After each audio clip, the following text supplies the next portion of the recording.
And today I'm here with Chris Perot. He's a pro cook. He's also participated in Terry Fox runs, and he has cerebral palsy. So Chris, welcome. Yeah, hi there. It's a pleasure to be here. Talking to someone like you is important to me because you're the first person with CP in my adult life that I've spoken to ever. Wow. So yeah, I haven't found any sort of community or just group just to get together with people like me. So this is kind of special. I can imagine it's very difficult to find a sense of community. I mean, outside of being online on the internet, because we deal with this stigmatism or the stigma that people with CP, they can't do certain things, or they can't get together, or just live life normally. So speaking about you, could you tell me a little bit about how you were diagnosed? Yeah, so around the time when infants start walking, I guess, was when my parents noticed something was off. And they took me to some doctors, and they had misdiagnosed me initially with multiple sclerosis. Wow. I imagine there's like some crossover with the symptoms of what shows and whatnot. Anyway, they figured it out eventually. Technically, I'm a left spastic hemiplegic, meaning one side of my body is at more of a deficit than the other side. My left leg is 1 inch shorter than my other side, and my muscles across my whole left side, if anyone's watching this, you might be able to see, I just have a difference in size all over the place. Very small muscles in the left leg, especially in the calf and biceps. And it's really had an effect on me, because while they classify my case as sort of being mild, it's been presenting more in my older life. Now that I'm almost 36, it's causing problems, but I can get into that a little later. Oh yeah. So as far as your cerebral palsy, are you a hemiplegia, Yeah. spastic hemiplegia? Right. Which side, left or right? Left side. Same here. Yeah. I'm a lefty. It seems pretty common. I think there's no science really to back this up, but I always feel like it's always the left side that gets hit. Yeah, it's weird, right? How it's like, I don't know what it is. It's very interesting, right? Yeah. I mean, technically it's brain damage, right? For a lot of cases. Well, in my case, at least, like I said, I haven't really spoken to many people with CP, so I'm not sure, like, don't quote me on any of this, but they said that in my case, there was a lack of oxygen in the womb. The story goes, my mother was, when she was pregnant, she was struck in the abdomen with a shopping cart, and caused an internal bleeding. Wow. Yeah, that forced an emergency C-section, and I was born 2 months premature. I was actually 4 months myself. I was 4 months. Whoa, 4 months. Yeah, 4 months. That's a lot. Crazy. You seem fine. Yeah, I know. Crazy how life turns out for both of us. We're successful, and we're hanging in there. I mean, we're quite fortunate to even be here. Like, if people like us were born, like not even 100 years ago, like imagine 150 years ago, 1,000 years ago, like we just wouldn't have made it, I think. Yeah. So I mean, I feel pretty lucky. did you, when you were growing up, did you experience any bullying or hardship because you were different from other kids? Not as much as the stories I've heard from other people. I did wear a brace, so they started trying out different corrective things with me. I had this big white awful brace with this really just crappy like white Velcro straps that just sort of like took up all the cat hair and like sock Oh, wool, and it made a loud clacking noise. So everywhere I went, like I already had all the eyes on me, because like that's what people do, right? They like when they see someone with some kind of ailment, they kind of look at the like what's wrong. Like in my case, they'll look at my leg because it turns inwards, and I walk on my toes on one side, and they do this look where they see me coming, they look at the leg, and then they look right back up at your eyes to see if you noticed. And yeah, it man. kind of like that got me used to just people looking at me. Like I don't embarrass easily because of it. So because I sort of wore that on my sleeve, like, well, like since people are like looking at me, I figured I might as well give them a show. Right? I yeah. Shoot. Go for it, you So know? So, that's what I do.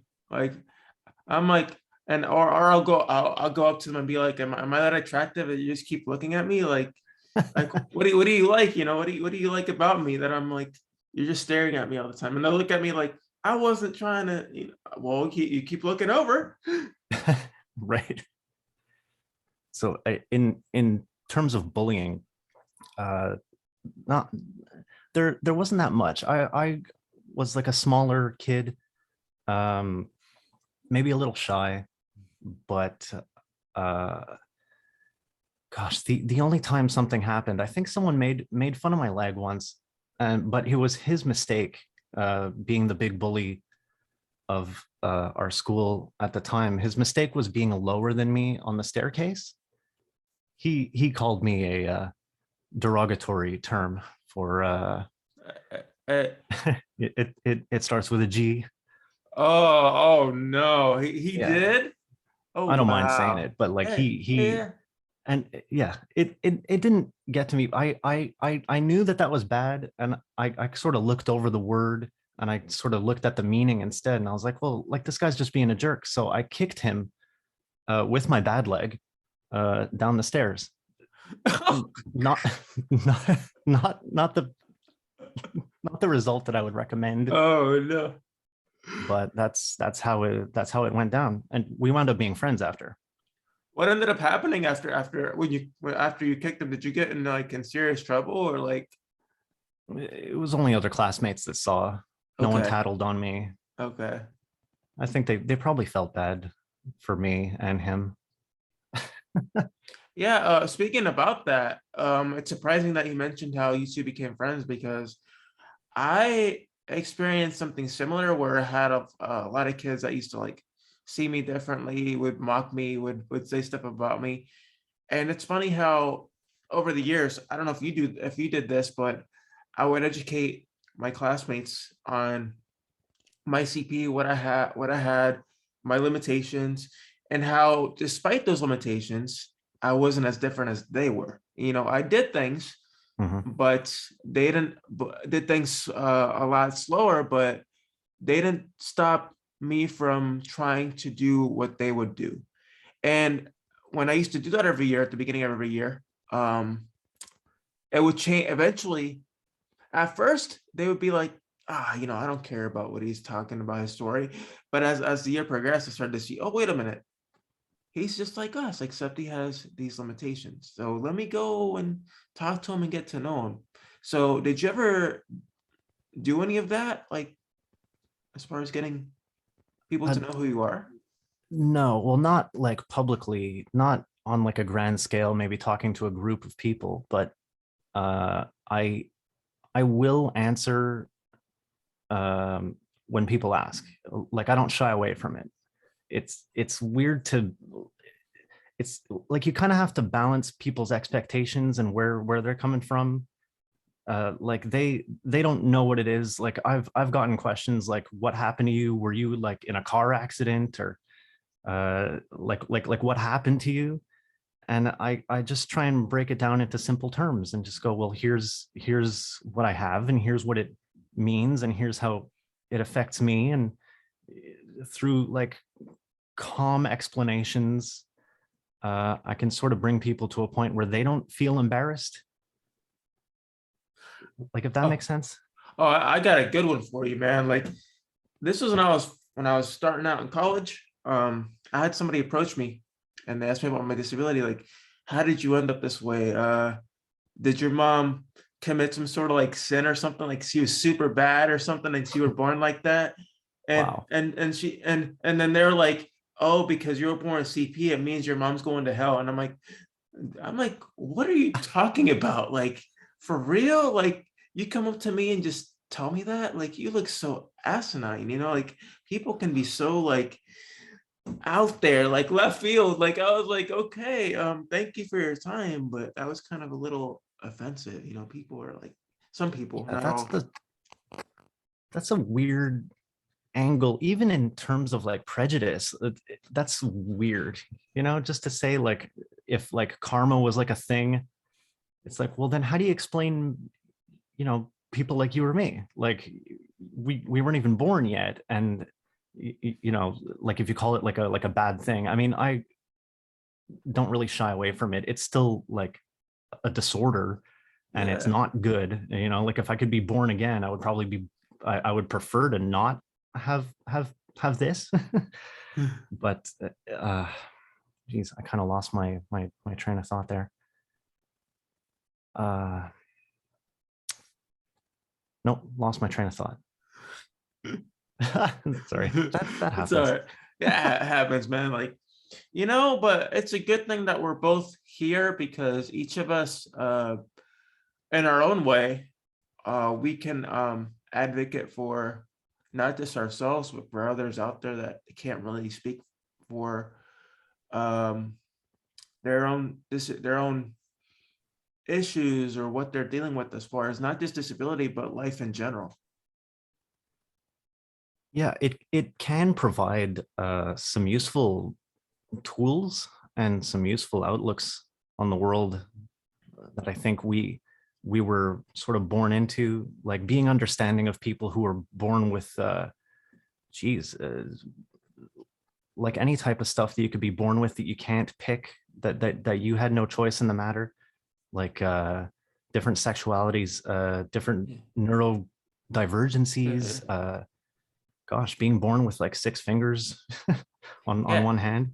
Honestly, Like, I think that's the coolest thing ever. I wish I was born with like 6 fingers. yeah, I know, right?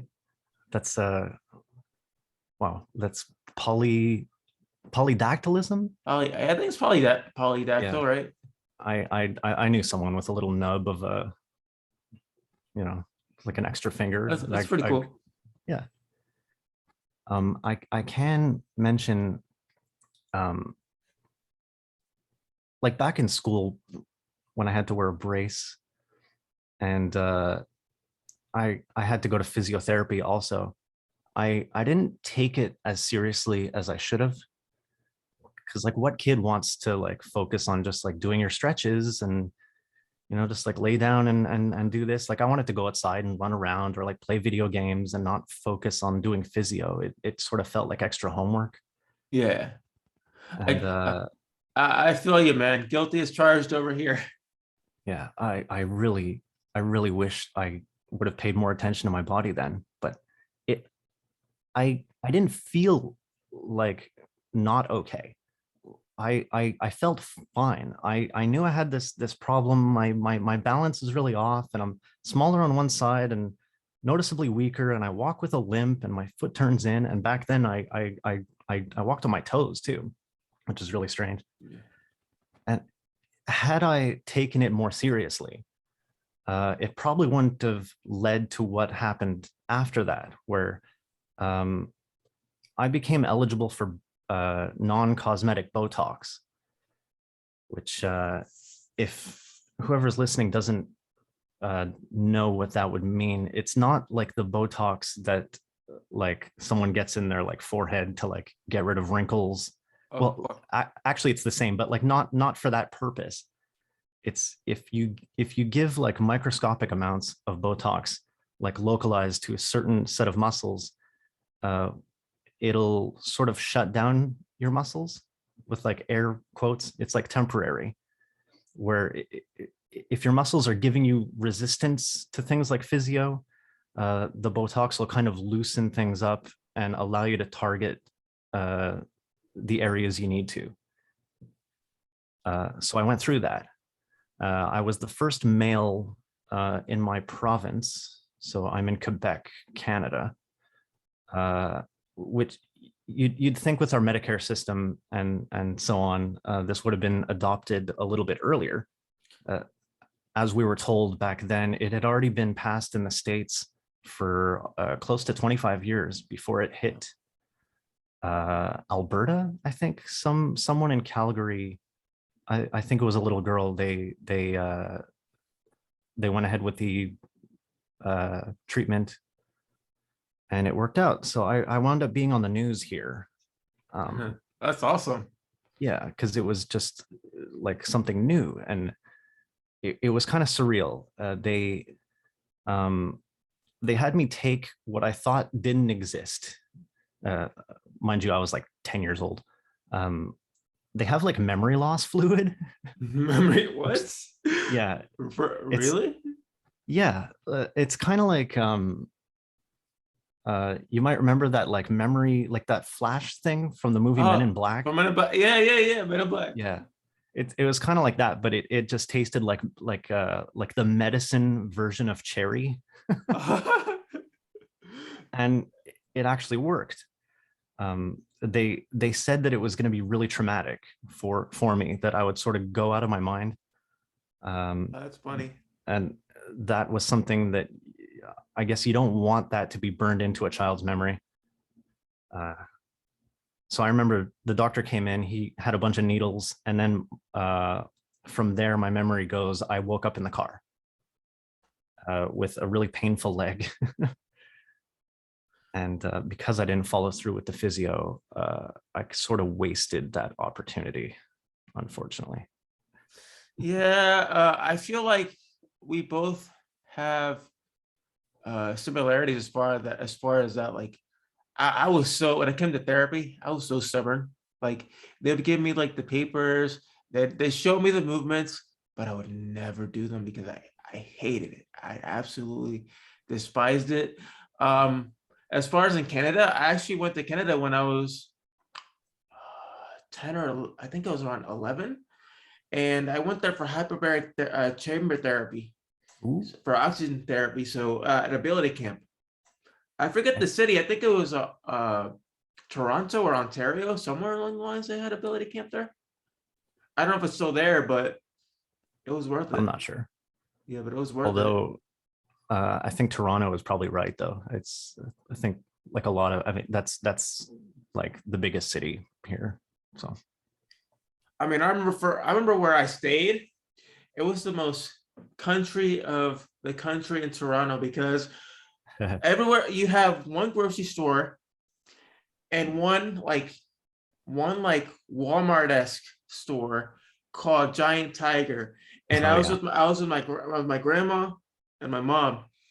And since I was the only store in the area, my grandma would go there every day, every day. And then we'd go to like this rickety makeshift zoo with like lions, and the fence would look like it was about to fall down.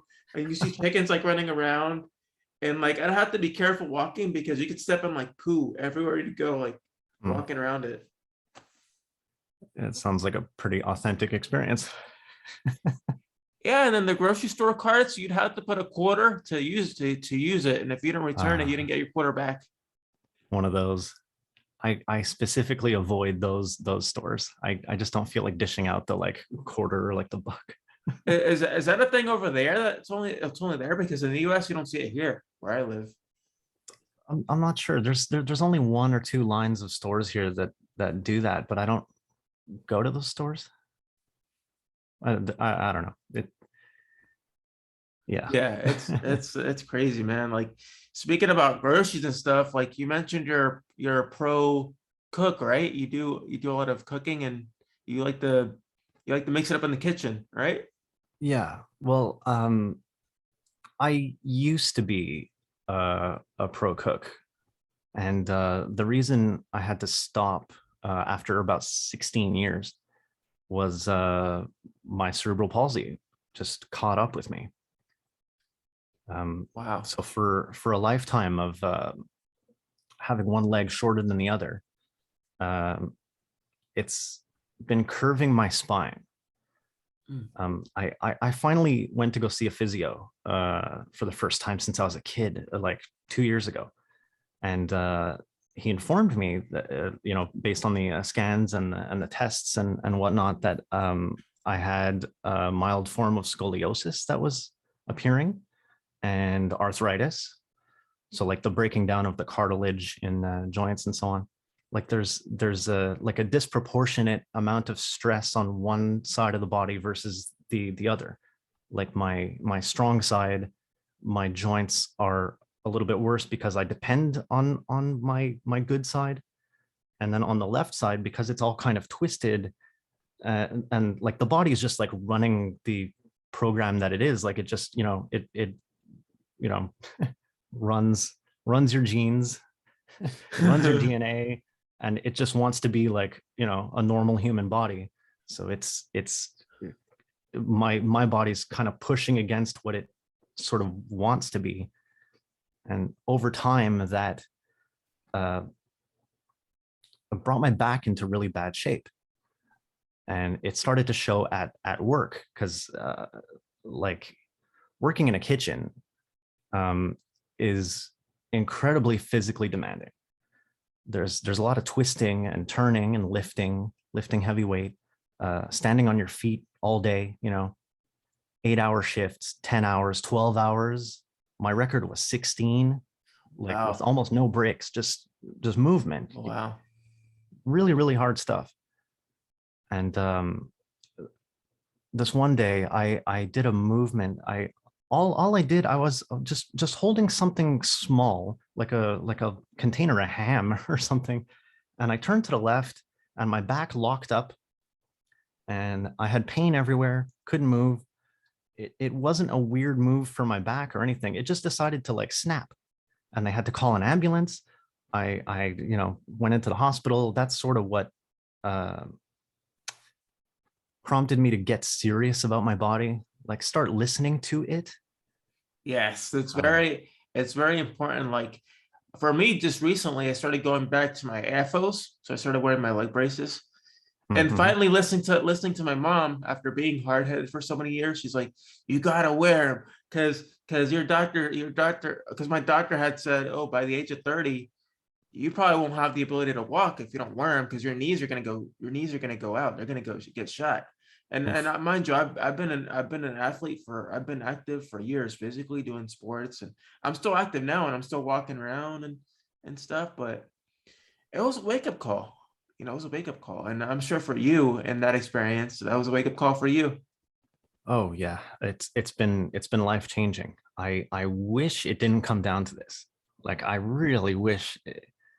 Like I'm like quote unquote normal in most other ways, but like privately, I'm like suffering. Like I have pain, like my back and my leg, and since it's the back, it's like right up into the neck, and I was trying to find solutions. I went to go see a physio. He gave me some moves that I could do to sort of like strengthen the core, especially. Uh, but that wake up call for me was also like I had to change careers.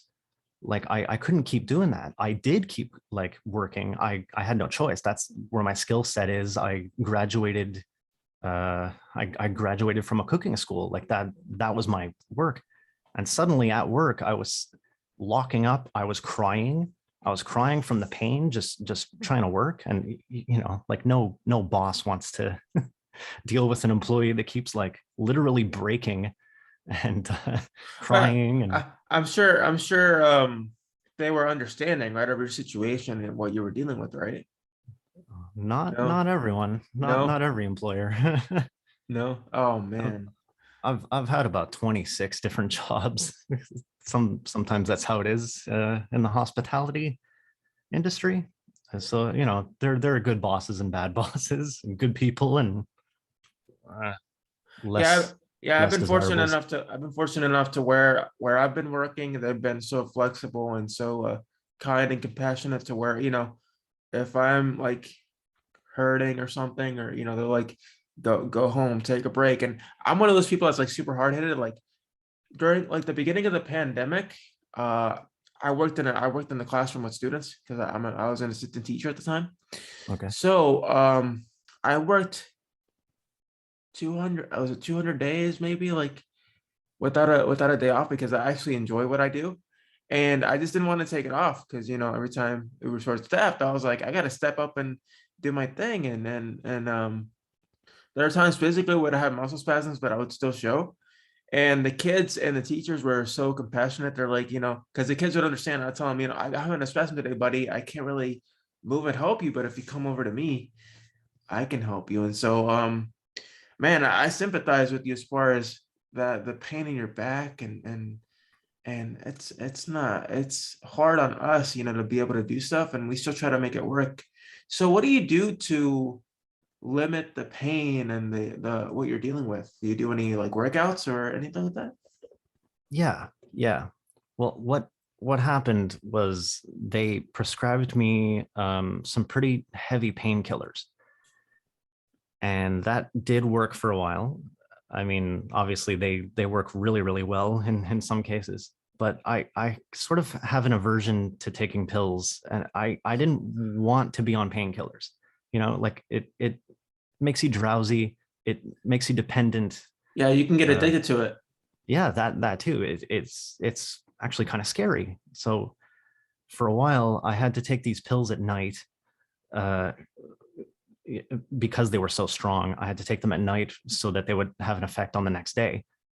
And as as I was working, of course, that affected my work. And being in a kitchen is pretty dangerous too. There are so many risks to your body, your health, and your mental health too. There's a lot of Yeah, yeah. yelling and insults and so on, which is fine. But it's feeling drowsy, being on painkillers, and you're working with your fingers with like a giant chef knife. It gets even more scary. So I had to make the choice to do something that would get me off the pills and get me out of the kitchen. So what I first did was I quit. One day I just decided I had enough and I walked out. I explained to my boss, I have to do this like for my life. Like I'll like die here. My back will just keep giving out. It lasts all day long. I'm sick of sitting on the couch, not being able to move. What can I do about this? I decided to buy a gym mat. It started with buying a proper thick gym mat for like $100 that can like fold up nicely. I made myself a space. I got a bike. I got a bench. I got some dumbbells. I got an app, like a body weight workout app, and a bunch of stretching ones, and some advice from my partner and some friends of mine who do yoga. Awesome. And I got into this routine where um, at least every day, uh, actually, it's kind of weird to say at least every day. I try to at least stretch, but I've gotten into a really good habit now where it feels bad if I don't work out.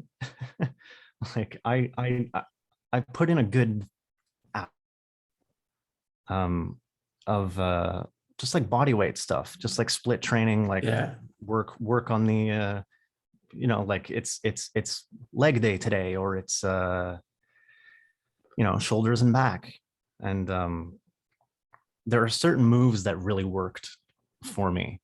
Um, Moves like downward dog, uh, or that one right after that where you can like walk your feet up to your hands and try and Okay. stand.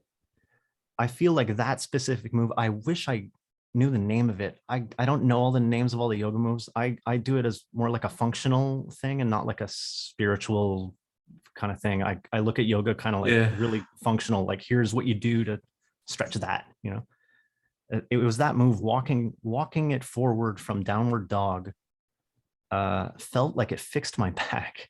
Like it it was actually really mind blowing. I went, I could have done this the whole time, like I should have been doing this when I was a teenager. I should have been doing this all throughout my 20s when I felt okay, and my body didn't start telling me like, oh, by the way, you have cerebral palsy. And they say it's non-degenerative, but it totally is. It gets worse over time, and you got to pay attention to your body. But I You, finally brought myself to that conclusion, and I'm working for it, and I'm finally like feeling better. that's good, man. Like, I guess it's not easy to admit that you finally need to make some changes for anybody, and the fact that you're doing it now says a lot about yourself and about how willing you are to get better.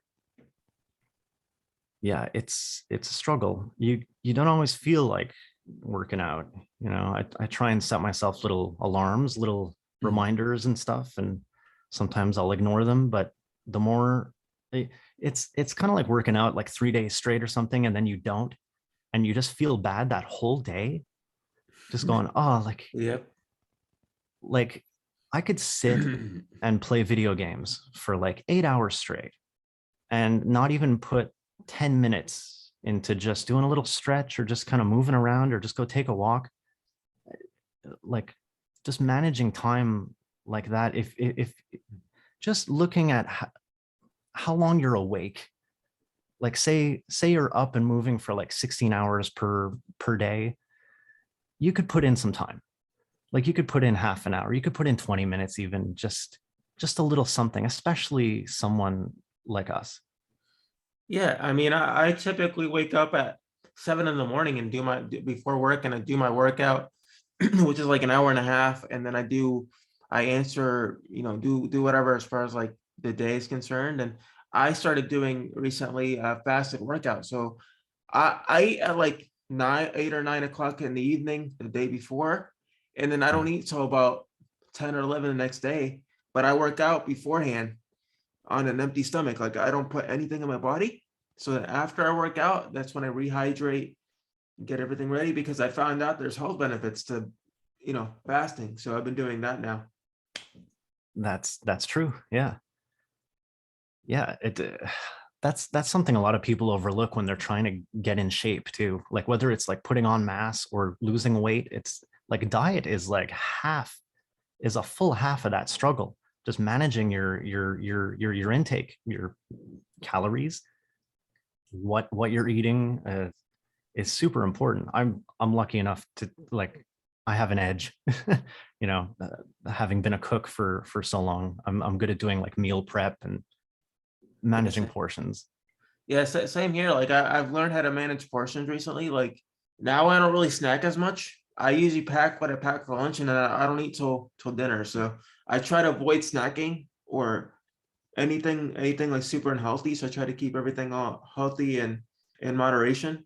However, every once in a while it's okay to splurge and enjoy yourself, but just don't do it often.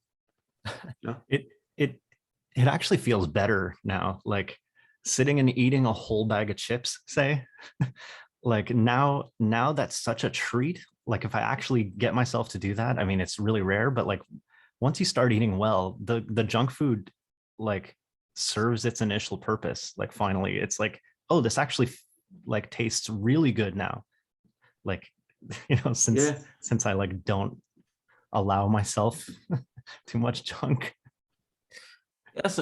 Tell me about you mentioned that you still do what are Terry Fox runs? Can you tell me a little bit about that? Right. So that's kind of a tradition, as I understand it, across the entire country. We um, we had a really famous case of a person who lost his leg to cancer. His name was Terry Fox, and he decided to do a nationwide run from one end of the country to the other with one Wow. leg, Wow. with just a small convoy. People wound up joining him later on, but it was just him and a van that he slept in, and he just kept running. He didn't make it incredibly far. He died, but he remains one of the great Canadian heroes. I'd say Okay. if Awesome. there's many of those. Uh, So it's a tradition in a lot of schools, especially uh, primary school, or I guess you would call it like an elementary school.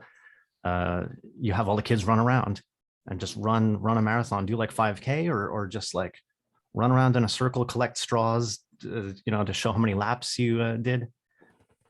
And there was uh, an extra focus on me because I was the only kid who had any sort of visible disability.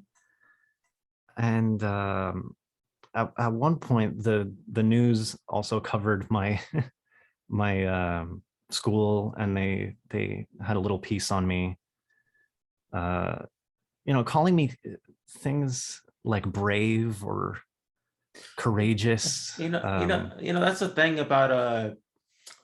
about disabilities and cerebral palsy is people don't realize, of course, we can be brave and courageous, but we don't let it define who we are. Like, I get it. Like, Right. it's called I don't know if you've heard of the term inspiration porn, where people are like, they're saying Yeah. all these things about you, like, Yeah. you're like, you're fantastic, you're wonderful, you're amazing, you're inspiring, you're motivating. Sure, we're all that, but what are we really? Like, we're just normal people. Yeah. I was just trying to be a kid. I didn't understand what like brave, or like what brave people actually did. I'm like, if I'm brave and courageous for just running around in a circle, like I'm just a kid, just happy, just happy to run around and like be, I don't know, just have my friends and play my video games and go outside and play soccer or like hockey or something. And they kept just showering me with Compliments. yeah, it felt like disingenuous. It felt like it was more like for them to feel good, like, which is fine. It's sort of like the thing you say, like some people say bless you when you sneeze. I feel like it's like this automatic thing, like, oh, he's so brave.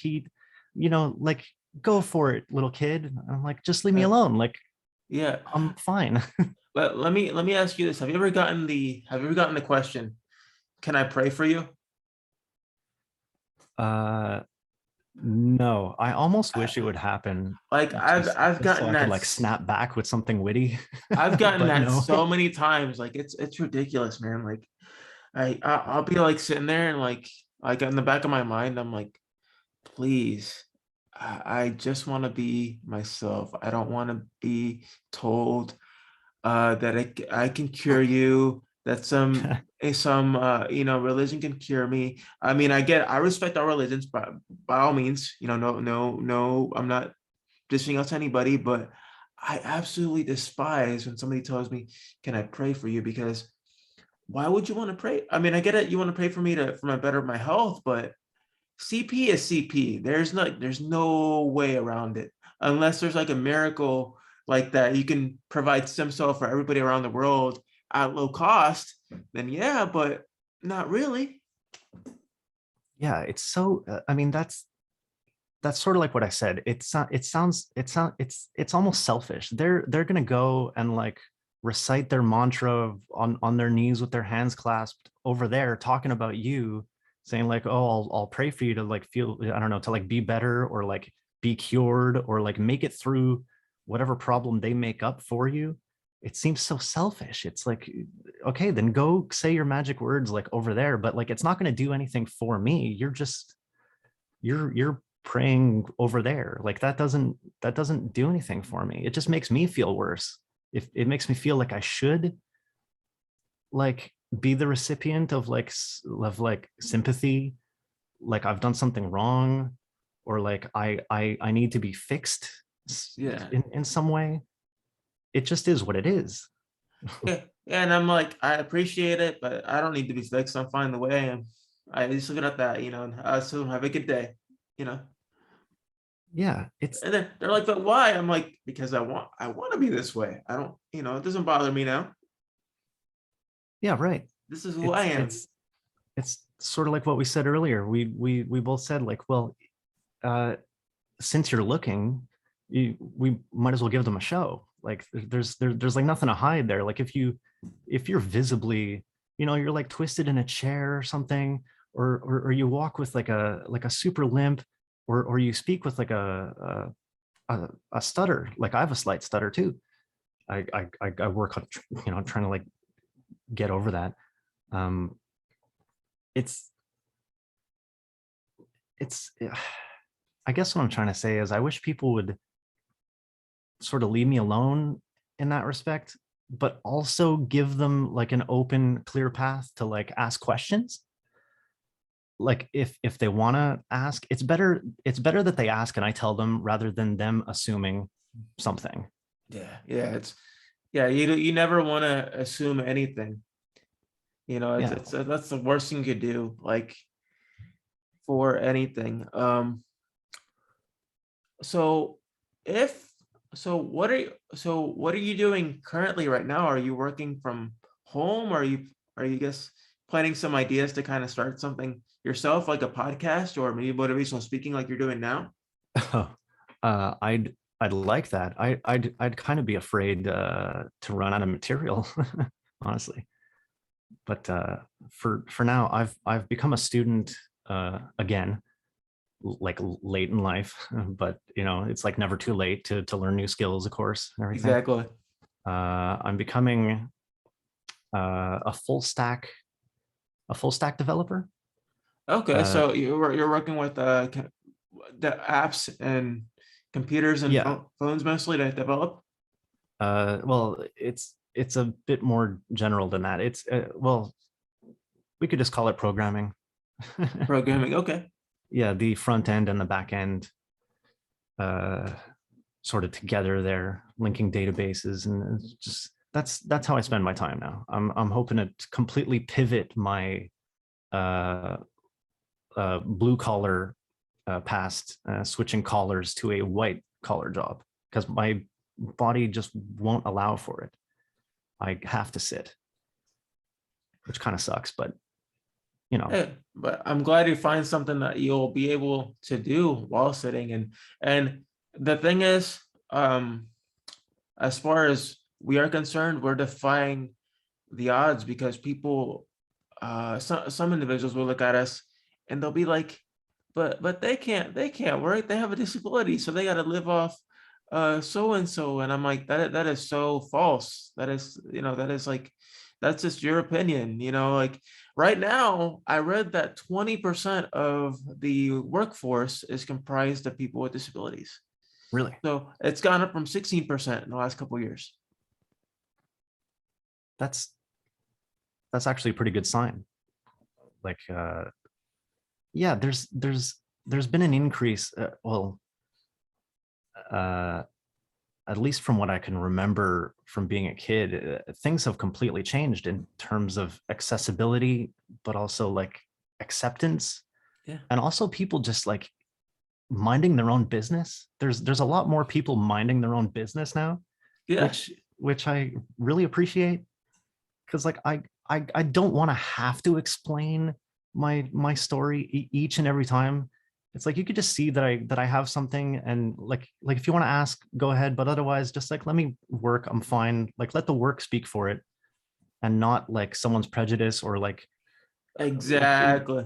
maybe we should change things a little bit, so like Chris can like do this easier or something like that. It's like no, I'll let you know if there's something you can do, but most of the time not there's not much anyone else can do. It's my like body. I know what I can do and not do. It's weird to have someone else assume what you can do. Yeah. It kind of bothers me a bit, but it's okay. Most people are nice. Yeah. Yeah. Some people are nice about it. Crazy, right? How individuals are nowadays.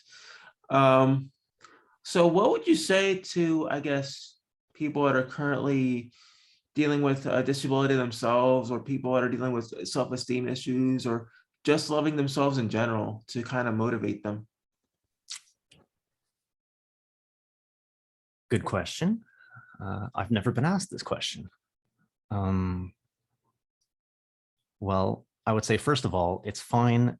It's fine if you're shy and you don't want to make it a show, and it's okay to like feel bad when people have like leering eyes, or if people actually, if people do sort of treat you differently, that's kind of normal. There's no way around it. Like, you can educate and you can talk to people, but just for the people who are embarrassed or have a low self-esteem, I want to say that it's not like a problem that you have to fix. It's like that's who you are, and that's fine. But like, if you want to gain more self-esteem, I think just meeting people, just talking to people, finding a community, if that helps you, uh, it's good to speak to other people. It gets you sort of more open, and like ready to speak to people who don't have anything wrong with them. It's just by the mere act of practicing, uh, practicing, like, uh, I don't know, just like expressing yourself. Just doing that, just talking to other people like you, will get you to a point where you'll be better with other people. But in terms of advice, I just listen to your body. I think that's the Listen to most your body. important thing, because it does it. I wish it wasn't this way, and it seems like something that isn't really assumed or admitted much. But your body is going to get worse. It's a fact you have to accept. When it comes to CP, it doesn't get better. You have to stay like on it. Like, once you start working out or just stretching, just small things, you gotta keep up with it. There isn't much research done with adults with CP. It's usually only about children, and there's no long-term follow-up.